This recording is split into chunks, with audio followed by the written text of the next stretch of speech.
Мөссим урамнарында жиыштыру чистарту эшләре даими төстә алып барыла. Бу атнаның беренче эш көненнән үк оешма предприятие коллективлары өмәгә чыкты. Урамнарның юл кырыйларын чистартып, себереп, жиыштырып кую эшендә аеруча балалар бакчалары, мәктәп коллективлары активлык күрсәтте.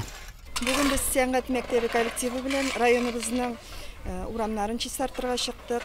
Без инде даими рәвештә шушы мөсимизне матурлап чистартып торабыз. Һәрбер субботникларда хлеб катнашабыз. Үзебезнең кырдагы Курай паркында шушылай чистартып, матур иттереп, балаларга күңелле, матур булсын дип чистартабыз инде. Өмәләрдә актив катнашабыз, яратып чыгабыз өмәләргә, чөнки үзебезнең җирлегебез өчен эшлибез бит. Менә бүгенге көндә Яңарыш урамының тротуарын чистарту белән мәшгульбез. Кызу инде, җиңел түгел, ләкин тырышабыз, чөнки бу матурлык үзебез өчен.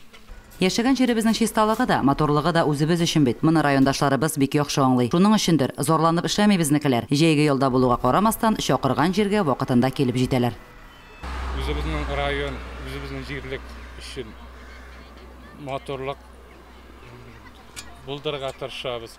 Һәр вакытта да өмәләрдән калганыбыз юк. Моторлык үзебез өчен, райондагы яшәеш үзебез өчен, халык өчен дип исәп тотабыз. Без лицей коллективы бер өмәдән дә калмыйбыз. Мөслибебезне моторлау өчен тырышабыз. Барысы да үзебез өчен. Урамнарыбызның моторлыгы күзләрне иркәли. Ялгыш кына аунап яткан бер генә чүпкә дә тап булмассың. Районның яшелләндерү һәм төзекләндерү унитар предприятиесе техника белән тәэмин итте. Җыелган чүп санаулы минутларда төялеп алып та китте. Алга таба да бердәм булып эшләргә, җирлегебезнең моторлыгын кадерләп сакларга язсын. Лилия Шәймиева, Динар Минхаҗев, Мөслим телевидениесе.